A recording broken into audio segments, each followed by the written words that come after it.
En otras ocasiones se trataba de dar imágenes de lo que habían representado los enfrentamientos, como este simulacro del combate naval de Santiago de Cuba, con efectos especiales del siglo XIX.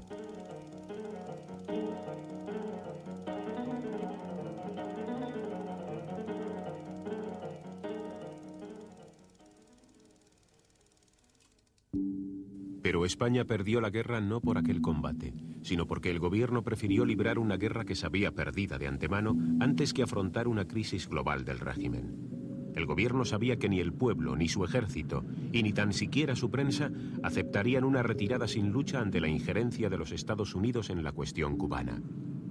La guerra constituyó para el gobierno un mal menor, decidiéndose a hacerla en la mar como si se deseara que la derrota se consumase lo antes posible y poder terminar así con la pesadilla. España desaprovechó otra posibilidad, la de emplear en el escenario naval el submarino Peral modernizado, que constituía prácticamente un arma casi secreta. Si bien la Marina Americana, que también disponía de otro modelo, el Holland, no lo consideró necesario y tampoco lo utilizó en el conflicto. España pagó un alto precio. Al inmenso coste económico hay que añadir más de 100.000 muertos, de los cuales solo el 5% lo fueron por combates o a consecuencia de las heridas. El resto, más de 90.000, fueron víctimas de todo tipo de enfermedades.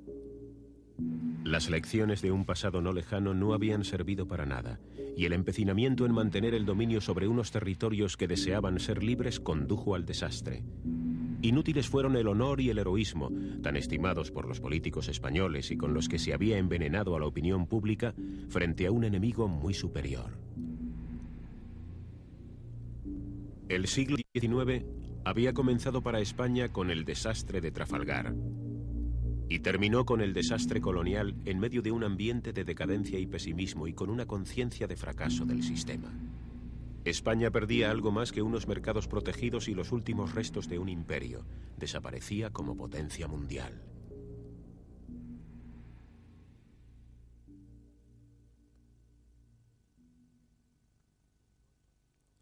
Baylor intentó en más de una ocasión que las responsabilidades fueran compartidas por políticos y militares. Si bien el diputado y conde de las Almenas centró aquellas en los militares Primo de Rivera, Baylor, Blanco, Linares y en el almirante Cervera. En esta política desatinada las culpas se equilibran. No se pueden echar todas las culpas sobre los políticos, ni se pueden echar todas las culpas sobre los militares. Aquel descabellado debate que se originó en las Cortes, tanto en el Congreso como en el Senado, cuando se habló de las responsabilidades realmente eran de todos. Los militares tuvieron muchísima culpa en que no se hiciera el ejército y la marina debida. Ellos eran los ministros siempre, ellos eran los que hacían el presupuesto y lo manejaban, ellos eran los que podían tener fuerza suficiente como para por lo menos convencer con razones a los políticos de que sus ideas no eran descabelladas, no lo hicieron. Los políticos debieron haber tenido una visión clara de cuáles eran las posibilidades nuestras en el campo internacional, pudieron y debieron haber conseguido apoyos. Hay que tener en cuenta que la pérdida por España de Cuba entrañaba, o por lo menos podía entrañar, no lo entrañó, pero en fin, ponía en peligro las posesiones europeas en las Antillas. Inglaterra, Holanda, Francia aparecían como aliados naturales de España frente a una intromisión en fuerza de los norteamericanos. En ese momento, el joven don Alfonso cumplía 13 años de edad y la institución monárquica española había podido resistir el tremendo golpe después de un siglo que había pasado sin pena ni gloria con 4 reyes, 3 regencias, una reina, una república y con más de 90 gobiernos. España entraría en el siglo XX intentando sustituir el americanismo por una política africanista con la cual tampoco acertó. Continuaría ascendiendo por los peldaños del deterioro social hasta desembocar en una guerra civil, y no se encontraría a sí misma ni restañaría sus heridas hasta muchos años después de iniciado el nuevo siglo.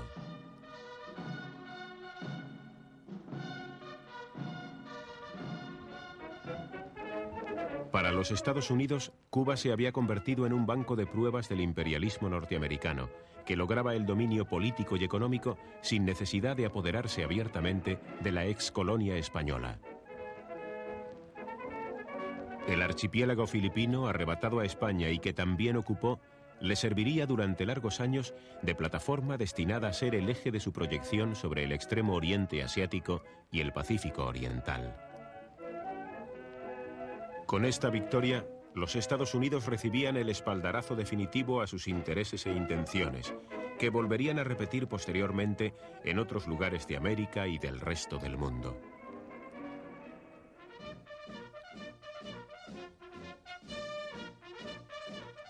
Cuba estrenó su independencia en teoría en 1902, al ser elegido presidente Estrada Palma. Pero de hecho estuvo subyugada por Estados Unidos como antes lo había estado por España. La República Cubana es un hecho debido en gran parte a que España siempre se negó a vender y forzó una situación en la que los Estados Unidos tuvieron que renunciar a comprar y por lo tanto inclinarse a una solución que pasaba por la independencia de la isla. No obstante, la vinculación económica y la dependencia política de Cuba a los Estados Unidos se iría acentuando en las primeras décadas del siglo XX.